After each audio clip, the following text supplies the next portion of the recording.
that. Yes. And I thought, I think I could do this. I love writing, love photography.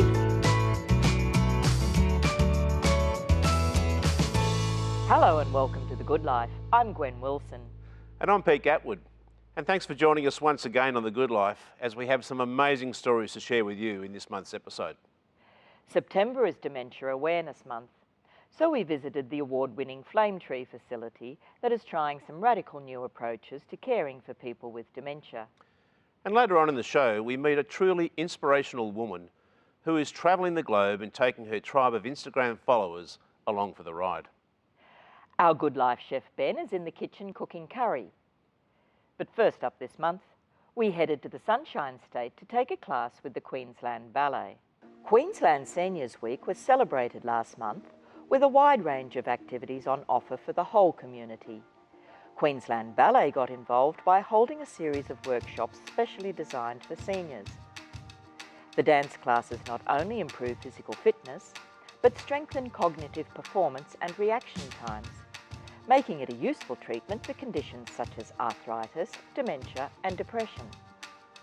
In 2013, Queensland Ballet also launched a pilot program offering specialised dance classes to people with Parkinson's disease. Today at Kawana we're doing some classes, and it's a whole range of classes. So for Seniors Weeks we have on offer our Parkinson's course, which is designed for people with Parkinson's and also their carers to come in and really just have a lovely environment together and a lovely social event. And we're just about to go into our Seniors Ballet class, which is moulded on the model of a regular ballet class, but you know, modified a little bit with the same structure as a company dancer, I guess, would do. And we're finishing the day today with Zumba. Zumba Gold was designed for the over 50s, so there's not a lot of twisting, there's not a lot of jumping. We use the same music that we use in our normal Zumba fitness class, but it's more designed for the over 50s. When we tailor a class for seniors, there's a lot involved, so we have to think about the safety of the people doing the class. We also want them to get the most out of the class as possible. So we might sort of delve into maybe the history of ballet and maybe some of the repertoire. So instead of just an ordinary ballet class, we might sort of mesh it up a little bit. So we're doing a little bit of repertoire from the ballets and then some of the technical side as well. So we want to try and make that hour a really nice hour for the participants. I saw it advertised in the local paper that they'd have dancing here for seniors, run by the Queensland Ballet, and I thought, I love dancing, I'll go and see if I can. So, you know, I came to the first class, the ballet for seniors, and then as I went out, I saw that the other ladies waiting were all in my age group, and I thought I could come back and do that Zumba too. So I did. So I've done both classes. It was wonderful. But the class itself gave the cross-section of warming up with the traditional type of bar work, and then having the opportunity to do a little bit of repertoire, which is working the brain and the memory of, you know, sequences and that too. So, oh no, it's been great fun, really great fun, very beneficial. I'd love to join another Zumba class.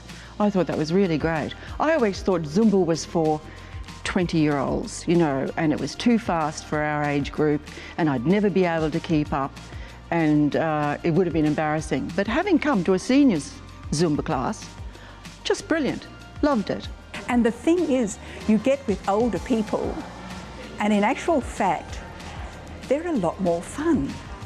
You know, there's a lot more social intercourse between them than if you're going to a class with younger people, and it's all a bit more serious and a bit more, you know, you're into it and there's not the social chat.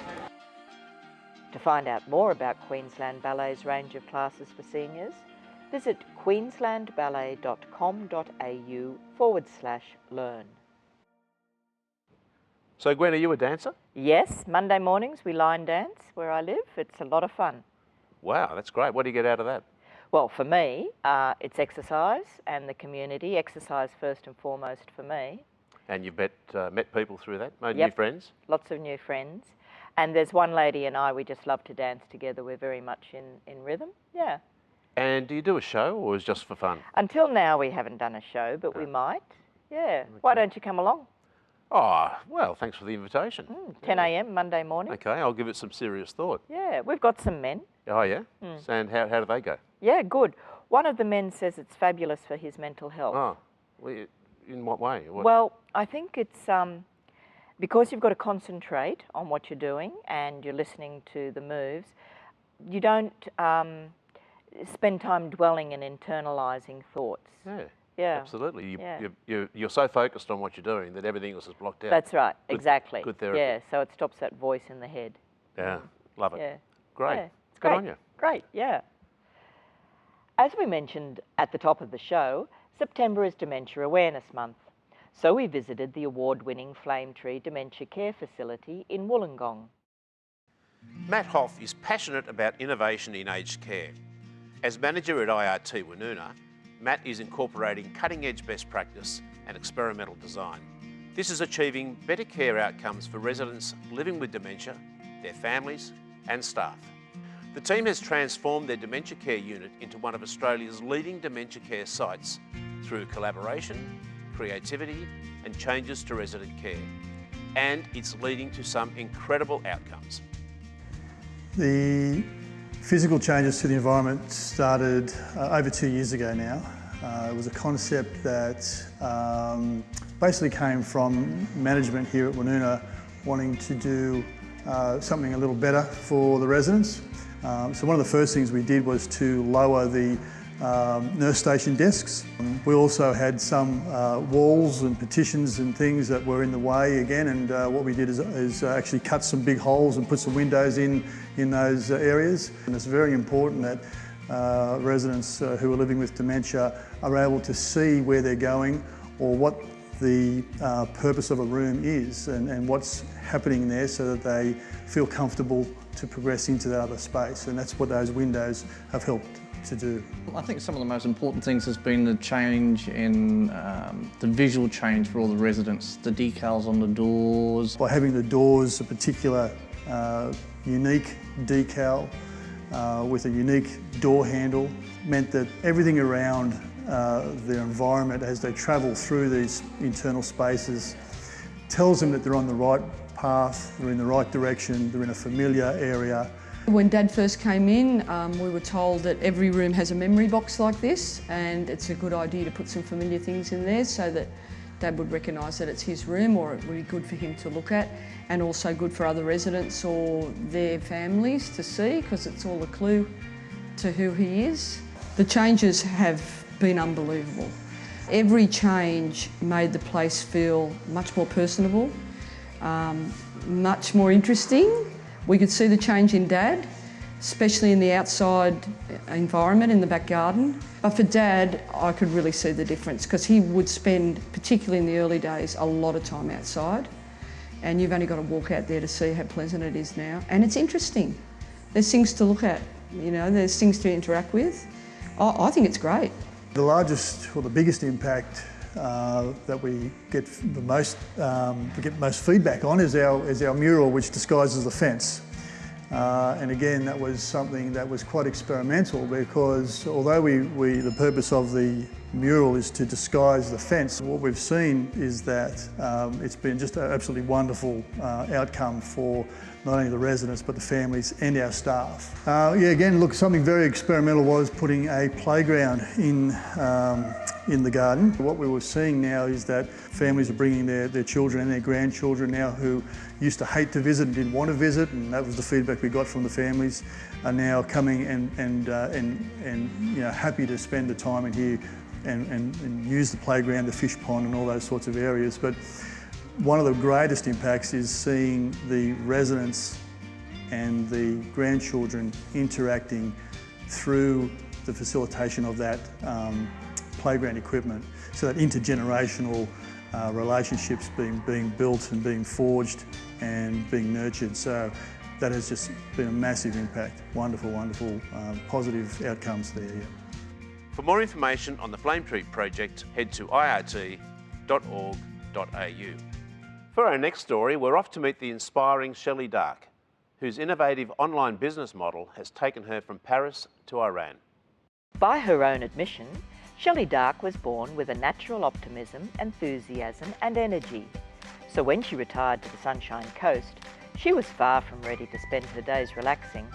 A passion for travel and talent for photography gave Shelley an inspired business idea. A unique travel blog where subscribers share access to daily instalments of her private travel diary and lots of photos.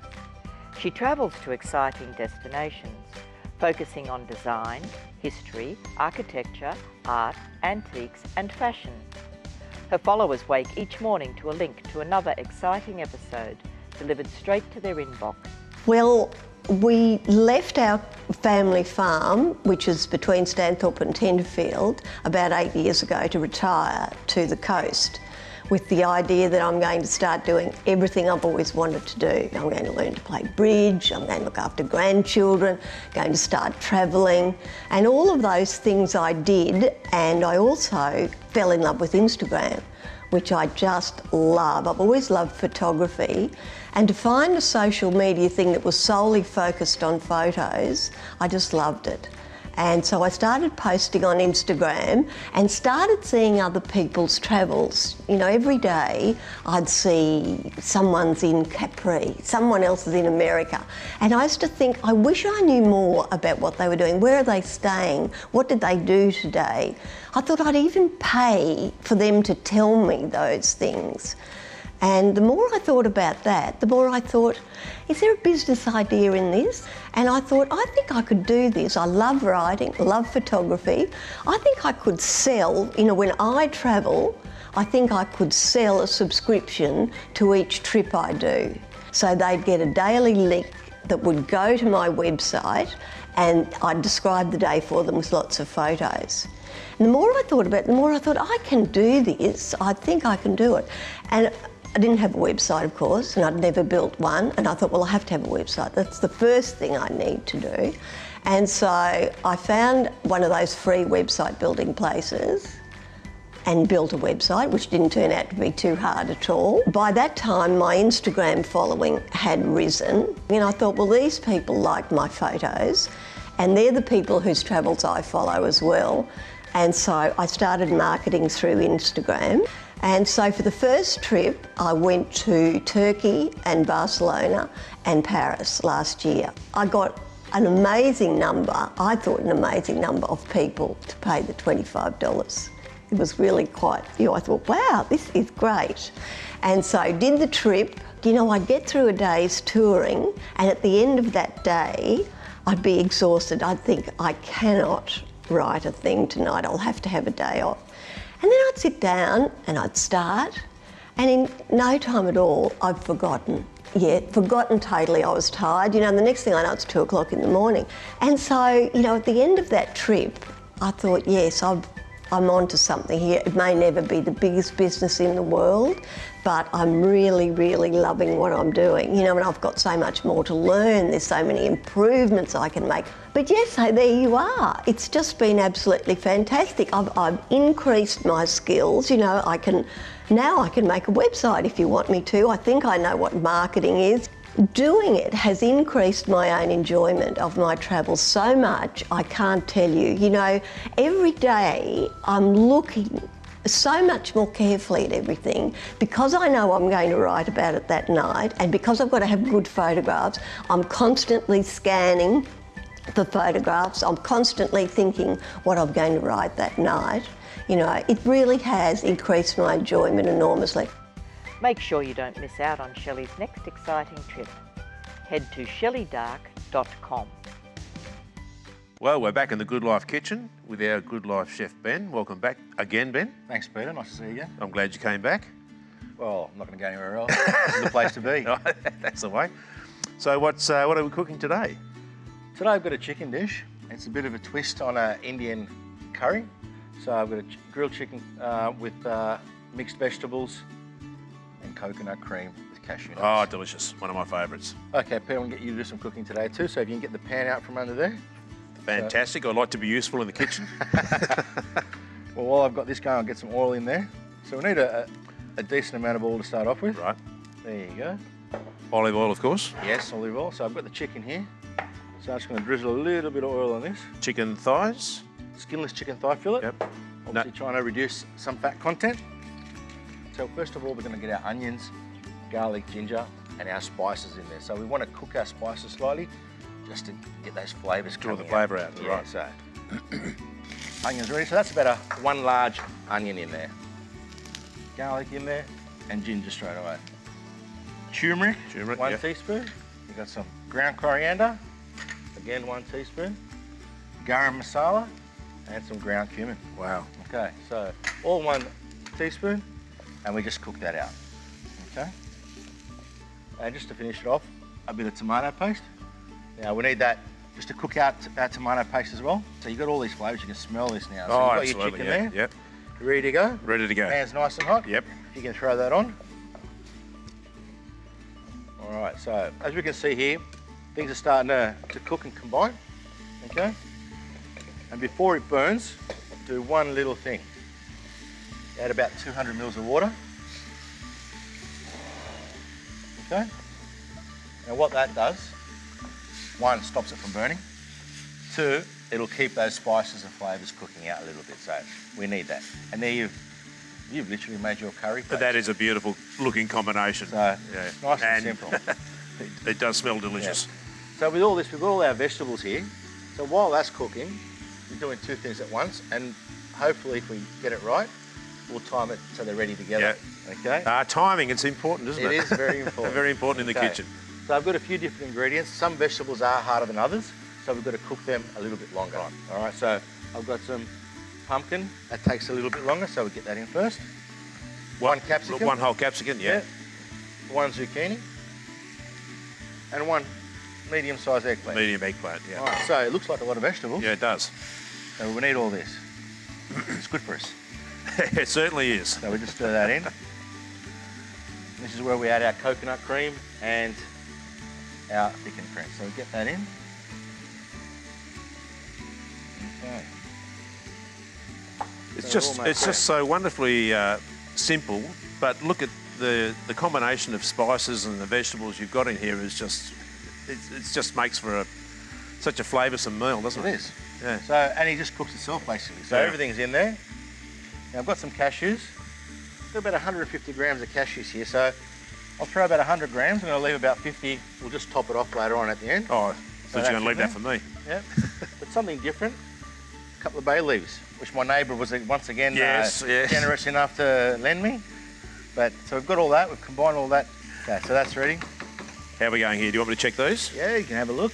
Yeah. So I'm going to pop a lid on it, get everything boiling. So while that's going, we're cooking our chicken. Yeah. And hopefully if we time it right, we get it all up together. Well, they're looking good, smelling great. Well, that's it. So we'll just give it a few minutes and we'll get back to it. Okay, Pete, we're about 3/4 away from cooking the chicken. Yeah. And the vegetables. Oh, it's bubbling away beautifully. Simming away. Lovely. So, Oh. all right, we're almost there. Now we've just got to add our next component, which is our beans, which I've already topped and tailed. So we just throw them in. Fresh beans, not frozen. You could use frozen beans. Yeah, you couldn't can use frozen beans. And just 1 punnet of cherry tomatoes, which I've just cut in half. Right. Okay. So I'll give them a stir. Just want to give it 3 or 4 minutes till the beans cook and the tomatoes soften up. The chicken will be ready by I then. think we're getting close. And Yeah. we're ready to go. So a few more minutes and we're off. Okay, Pete, we're about ready now. So let's see what's under here. Look at that. Yes. That Perfection. looks really, really nice. So I'll grab some coriander. Give that a nice little rough chop. And what this does, Peter, it just gives it that fresh flavour. Oh, to no, it. most certainly. Gives Yeah. a bit of punch. So that's right in there. You ready? How would you like it? Mate, over here. A couple of pieces. And all we're going to do, just some slicing through. Just slice it like that. Very simple. Okay, and we're ready to go. Okay. So, Veggies first. look at that. So, mixture of the vegetables.